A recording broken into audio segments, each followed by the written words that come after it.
2 summers ago, I pulled just over 46 pounds of tomatoes from a single indeterminate plant in my backyard. The plant right next to it, same variety, same soil, same water, gave me about 22. The only difference between those two plants was how I pruned them, and what I did to that high-yielding plant I learned from an Amish neighbor named Daniel in Lancaster County, Pennsylvania. For most of my gardening life, I treated pruning like an optional chore. Snip a yellow leaf here, pinch off a sucker there when I remembered. I thought a bigger, bushier plant meant a bigger harvest. Turns out I had it almost completely backward. The Amish families I came to know in southeastern Pennsylvania prune their tomatoes, peppers, and fruit trees on a precise schedule with a precise method, and they pull double the yield from the same square footage that I was working with.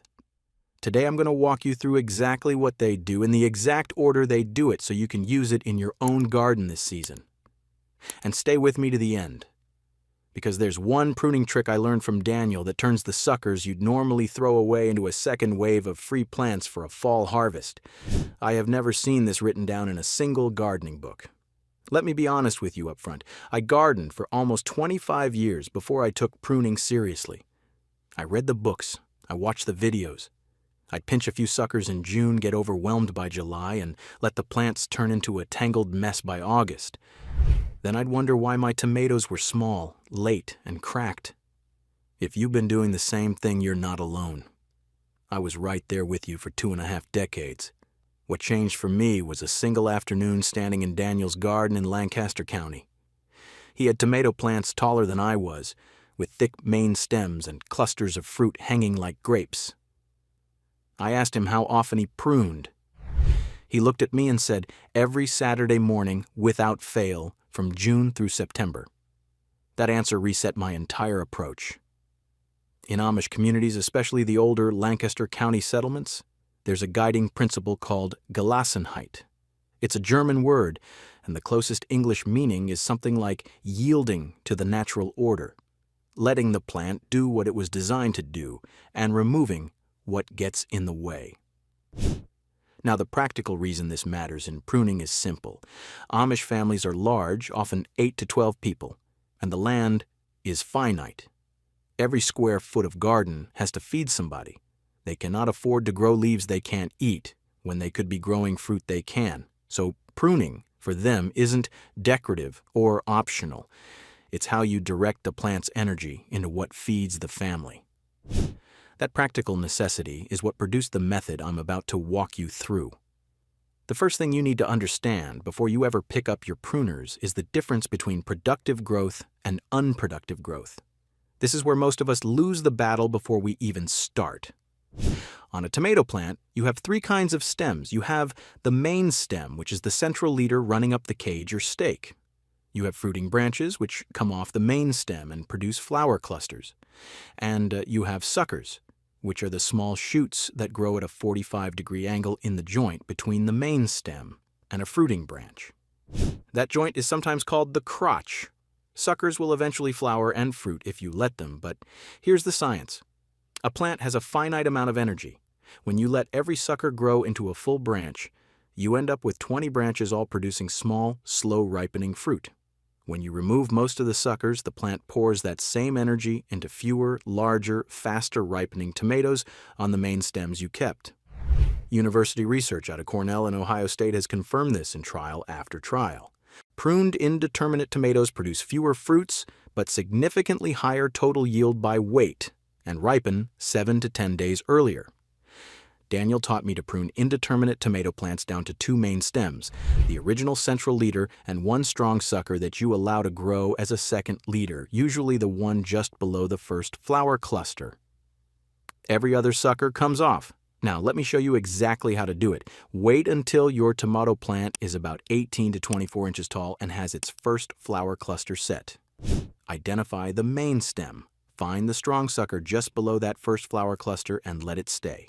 Then go through the rest of the plant, top to bottom, and pinch off every other sucker while it's still small, about 2 to 4 inches long. Use your thumb and forefinger, no tools needed at that size. The wound is tiny and heals within a day. Here's the pattern that surprised me most: the Amish prune on a strict weekly schedule. Daniel walks his tomato rows every Saturday morning, rain or shine, from the first week of June through the second week of September. The reason is simple. A sucker you catch at 3 inches comes off with a fingertip and the plant barely notices.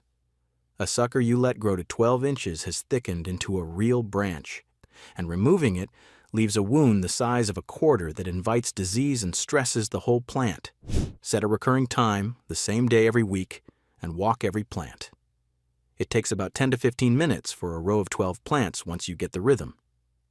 The conventional approach is to prune when you notice things have gotten out of hand. The Amish approach is to never let them get out of hand in the first place. That single shift from reactive to scheduled is worth more than any new variety you could plant. For peppers, the timing is different. You prune peppers once, hard, when the plant is about 8 to 10 inches tall and you see the first flower forming at the central crotch.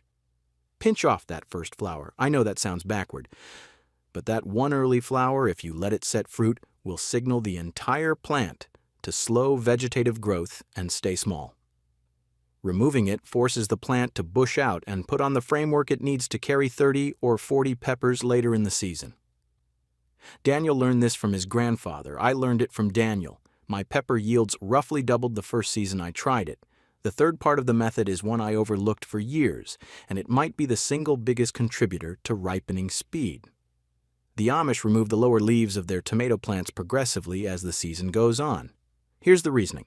Once a tomato plant reaches about 3 feet tall, the lower leaves are no longer doing meaningful photosynthesis for the plant. They're shaded, often yellowing, and they sit close to the soil where they pick up fungal spores from rain splash. Septoria leaf spot and early blight almost always start on the bottom 12 inches of the plant.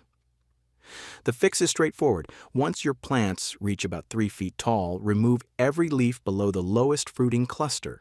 Use clean pruners, cut close to the main stem, and dispose of those leaves away from the garden. Do not compost them. As the season progresses and lower clusters ripen and get harvested, keep stripping leaves up the plant. By August, my tomato plants have bare stems for the first 18 to 24 inches and full leafy canopy above. Air moves through the row, disease pressure drops, and the plant pours that recovered energy upward into the fruit that's still ripening. If you're enjoying this and you want more of these deep dives into traditional gardening methods that most modern books skip right over, hit subscribe. I have a lot more of these coming, and I'd be glad to have you along. Now let's keep going. The fourth part of the system is the topping cut, and the timing on this one is critical.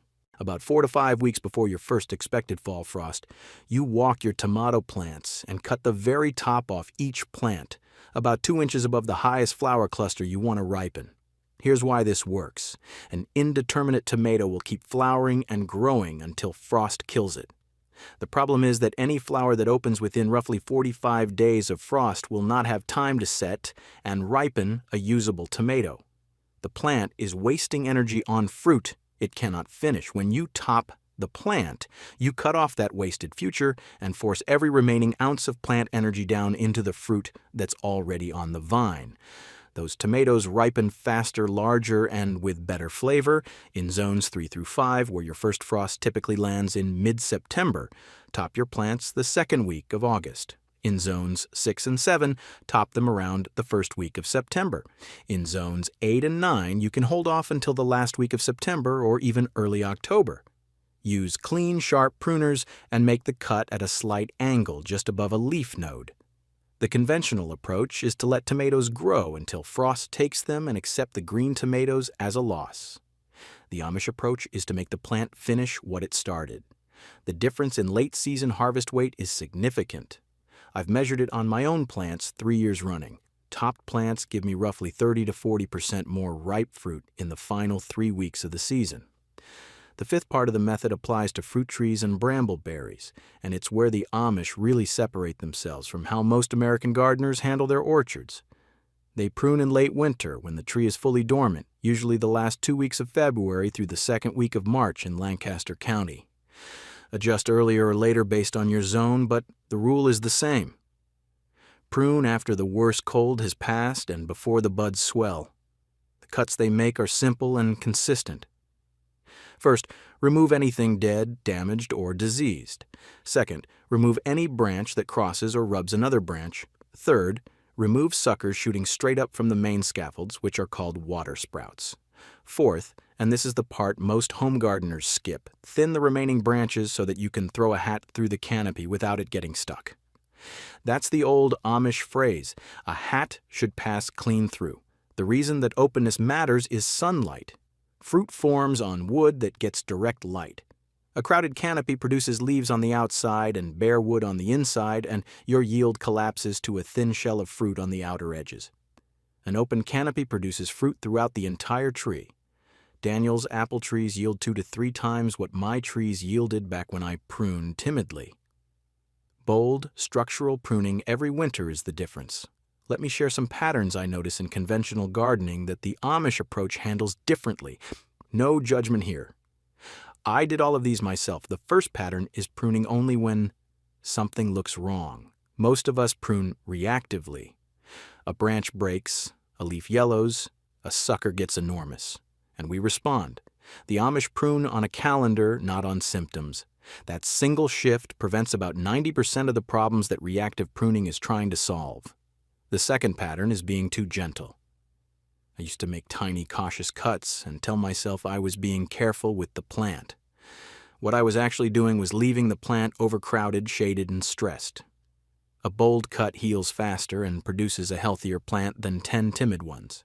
The third pattern is pruning at the wrong time of year. Pruning fruit trees in fall, pruning tomatoes after they've already set a heavy load, topping peppers when they're already mature. Timing is half the technique. Get the timing wrong, and even the right cut in the right place will hurt the plant. The fourth pattern is throwing away everything you cut, which brings me to the technique I promised you at the start. When Daniel prunes the suckers off his tomato plants in late June and early July, he doesn't compost them. He takes the bigger ones, the ones 4 to 6 inches long, and drops them straight into a mason jar of water on his windowsill. Within 7 to 10 days, those suckers grow roots. Within 2 weeks, they're ready to plant. He sets those rooted cuttings into a fresh bed in mid-July, and they produce a second wave of tomatoes from late September through first frost. Here's how to do it yourself. When you're pruning suckers in late June through mid-July, save the strongest ones, the ones with at least 2 sets of leaves and a stem about pencil thick. Strip the lower leaves and drop the cutting into a jar of clean water deep enough to cover about 2 inches of stem. Set the jar somewhere bright, but out of direct, hot sun. Change the water every 3 days. In about 10 days, you'll see white roots forming. When those roots reach an inch long, plant the cutting directly into prepared garden soil. Water it in well and shade it for the first 2 days. Each of those rooted cuttings becomes a full producing plant in roughly 60 to 70 days. That means the suckers you would have thrown into the compost in June are giving you fresh tomatoes in September and October from the same plants, with no additional seed cost. That, more than anything else, is what doubled my harvest. If any of this changed how you think about pruning, I'd love to hear about it in the comments. Tell me what you're growing, what you've tried, and what you'd like to learn next.